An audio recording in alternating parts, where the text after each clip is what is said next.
Et pourtant, justement, la Bible en parle, parce que la Bible dit même, justement, qu'il y a un temps pour tout. Il y a même un temps pour pleurer. Donc, ça signifie bien que il faut pouvoir faire les choses avec équilibre et de manière, j'allais dire, pesée, dosée. Pourquoi? Parce que quand la tristesse frappe à ta porte, ou d'autres sentiments comme la colère ou autre, ça ne doit pas rester. C'est surtout ça, c'est que ça ne doit pas rester. La parole nous dit aussi que si tu te mets en colère, ne pêche pas. Et c'est à éviter. Mais si ça arrive, ne pêche pas. C'est une question aussi de timing. Oui, mais difficile de se contrôler. Ben là, c'est un problème, justement. Parce que le fruit de l'esprit, c'est la maîtrise de soi. Donc, ça ne veut pas dire que c'est facile, mais c'est censé être simple parce que c'est une instruction. Et l'instruction, c'est d'être toujours joyeux. Être joyeux ne veut pas forcément dire manifester une joie débordante, ça se peut, c'est très bien aussi, mais c'est le fait aussi de savoir que tout est sous contrôle de Dieu. Autant il peut y avoir des baisses de joie, il peut y avoir des baisses de foi, etc., etc. Mais le fait d'être maintenu la tête sous l'eau, c'est dangereux.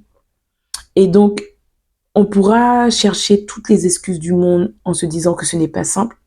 Ce n'est pas en se disant que ce n'est pas simple qu'on va s'en sortir. C'est surtout ça. C'est pas évident à entendre et à l'avoir sous les yeux, mais ce n'est pas parce que ce n'est pas simple qu'il faut se dire bon ben on laisse tomber. Non. Si c'est une ordonnance, on fait de telle sorte à trouver des sujets de joie. Notre premier sujet de joie, c'est de savoir que Dieu est dans notre vie. Si tu es né de nouveau, tu sais que Christ est dans ta vie et que Christ a fait énormément de choses pour toi. Donc les sujets de joie là, tu peux les compter tellement il y en a. Et ça va de pair avec remercier Dieu en toutes circonstances. Remercier Dieu dans l'abondance, remercier Dieu dans la disette. Et ce n'est pas le fonctionnement de la société. Parce que quand ça ne va pas, tu râles jusqu'à ce que. Alors que dans le fonctionnement du royaume, tu remercies Dieu, tu cultives la gratitude envers ton Créateur en sachant que ta situation n'est pas une fatalité, n'est pas interminable, il va te faire sortir de là. Et donc, remercier Dieu en toutes circonstances, c'est comme la joie. Pour ceux qui ont un regard sur leur situation, leurs problèmes, leurs conflits, ça va pas être évident. Par contre, quand tu détournes ton regard sur tout ce que Dieu fait dans ta vie, et crois-moi, quand tu commences, c'est une avalanche. S'il est dans ta vie, c'est déjà un sujet de remerciement. Si tu t'es réveillé le matin, c'est déjà un sujet de remerciement. Tu as une joie, tu as une paix, c'est encore tellement de sujets pour le remercier. Et je ne serai pas là devant toi en train de te dire que tout est facile. Moi, je suis toujours joyeuse, je remercie Dieu tout le temps, en toutes circonstances. C'est trop bien, c'est trop simple et tout. Non, non, non. Mais tu cultives la liberté que Christ t'a donnée pour ne pas t'engouffrer et prendre la voie de la dépression. Parce que même cette société a compris, sans mettre Dieu dedans, que quand tu cultives la gratitude, bon, eux, ils ont la gratitude pour d'autres dieux, mais quand tu cultives la gratitude, ça t'éloigne de la dépression. Donc si même eux, ils ont compris ça, je vais dire à plus forte raison, toi et moi qui sommes enfants du royaume. Et prier sans cesse. Prier sans cesse, c'est parler à ton Créateur constamment.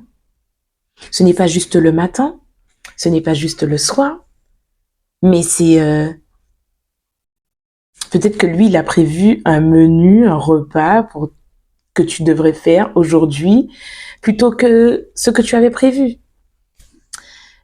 Le fait d'avoir ta relation avec le Saint-Esprit fait que tu cultives le prier sans cesse.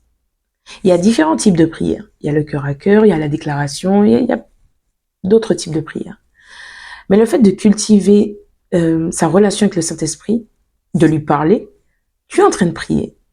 Si tu parles avec d'autres personnes, il me semble que j'avais déjà entendu ça, c'est encore un autre niveau. Tu parles avec d'autres personnes, tu es en train de prier et tu parles. Waouh! Et c'est vrai que personnellement, ce sont des ordonnances qui m'ont aidé à, comment dire, à atteindre une stabilité et la garder. C'est-à-dire un équilibre. Parce que si tu es, ah, ça va trop bien. Demain, oh, c'est horrible ma vie. Oh, elle est géniale. En fait, ta paix, ta joie, ta gratitude, ta prière, ta vie de prière dépend de tes circonstances. C'est problématique parce que ça puise une énergie et tu es toujours dans le down. Alors que quand tu dis non, ça va pas se passer comme ce que tu as prévu, mon âme.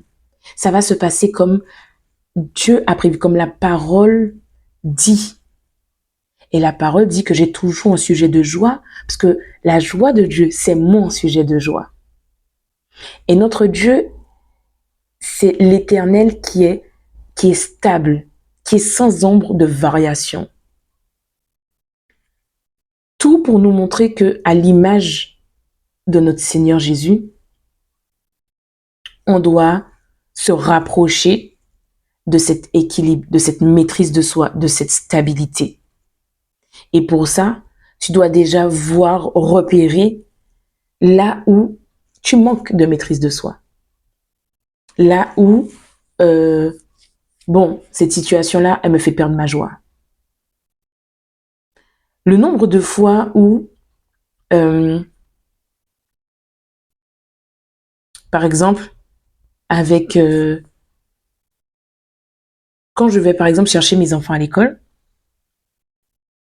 et puis que ça peut arriver qu'ils soient grognons ou qu'ils n'aient, voilà, je sais pas si c'est une sale journée ou quoi que ce soit, en fait, quelle que soit la raison. Eux, ils vont pas bien, toi, t'arrives, tu fais en fonction de leur humeur, ça te saoule, tout le monde est saoulé. Mais quand tu anticipes déjà et tu fais non, diable, pas aujourd'hui, Satan, pas aujourd'hui, et que tu dis envers et contre tous, je ne vais pas perdre ma joie.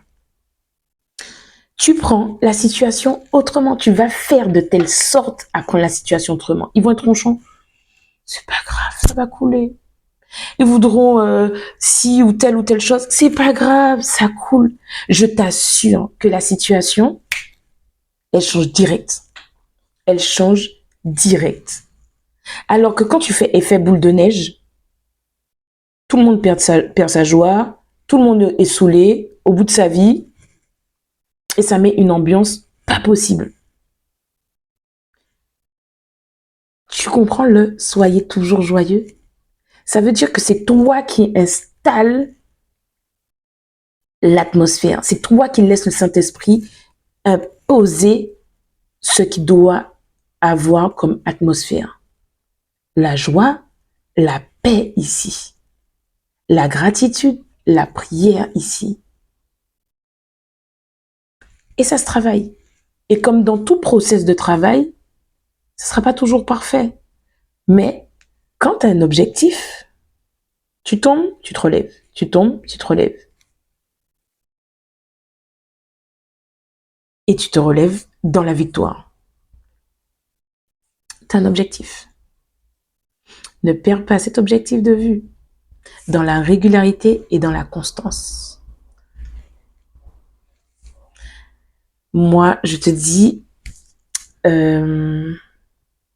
Cette régularité, cette constance t'aidera, m'aidera à garder le cap. En étant à l'écoute du Saint-Esprit, ça nous aidera à garder le cap. Et on ira de gloire en gloire, de victoire en victoire. Grâce et faveur sur ta vie.